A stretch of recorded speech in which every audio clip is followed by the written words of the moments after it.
Hola, me llamo Roberto. Welcome everybody to JFK Assassination Research.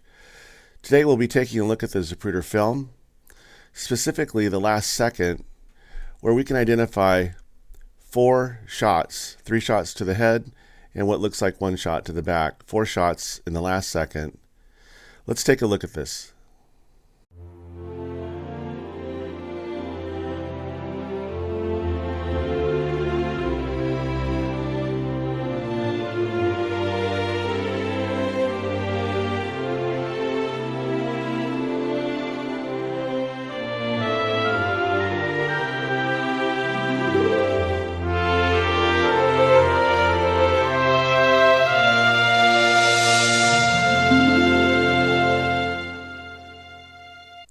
Okay, we're taking a look at the Zapruder film. We're starting off at frame 312, and we have the limo centered on the screen. So let's take a look at this. Notice that JFK has not been shot in the head. He's been shot in the throat. He's leaning forward a little bit and a little bit angling towards Jackie. In the next frame, 313, we get the shot from the rear. So notice that the head drops a little bit, and there's some fluid here going toward the front and vertical, and then there's this stuff here, and then we'll accept the frame as it is for this video, and then another date we'll take a look at what's probably modified and edited by government corruption. But let's leave that there. So we'll back up. This is frame 312. This is Kennedy before he's been shot. This is the first headshot. And based on James Files' testimony, this is a shot from Charles Nicoletti coming from directly behind in the Daltex building. I speculate it's on the second floor, and we'll take a look at that in another video. Now, the next frame, based on 18 frames per second, these are 55 millisecond gaps. The next frame is interesting in that James Files, the grassy knoll shooter, says that while he was pulling the trigger, he saw the headshot happen. He was aiming at JFK's right eyeball.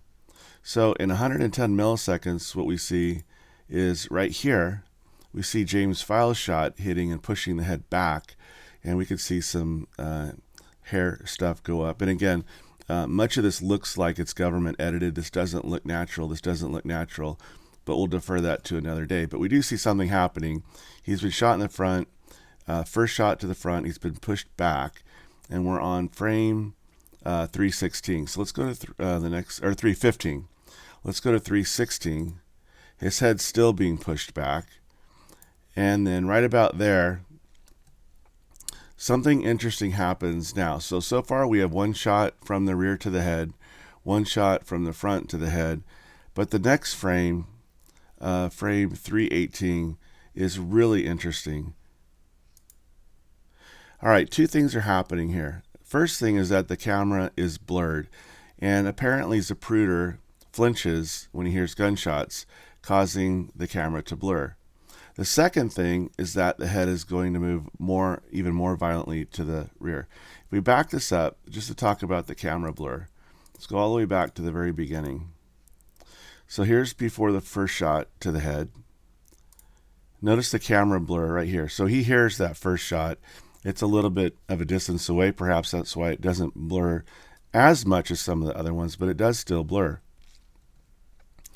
The shot from the grassy knoll right here, not much of a blur. Perhaps it's because of the size of the round. It's a XP100 fireball made by Remington. It's a .222 shot, so it's like a single shot bolt action AR-15 round. It's loud, but maybe not loud enough to make Zapruder jump. This is the JFK shot number 2. So let's go to the next shot. So here's another shot from the front. I can only speculate it's the three tramps. It would be nice to take another video and dig into who this could be. James Files does not indicate any information about this particular shot. So it's an unknown shot number 3 from an anonymous source.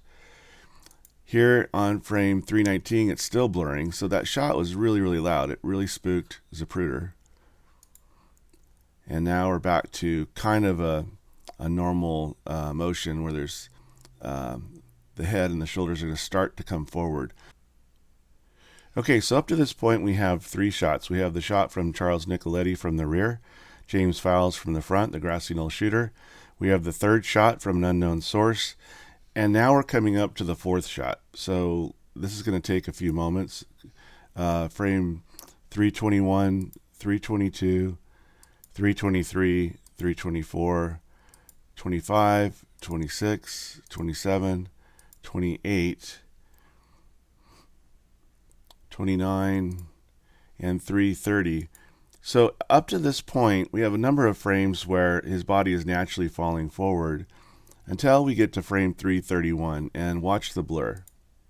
So another heavy rifle report. Zapruder flinches, and it actually covers 2 frames, the blur, and then we'll end here at frame 333.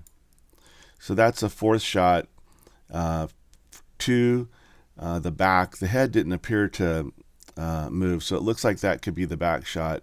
Pushes him forward, and that's the final shot. So we have 4 shots. We've got 2 from the back and 2 from the front.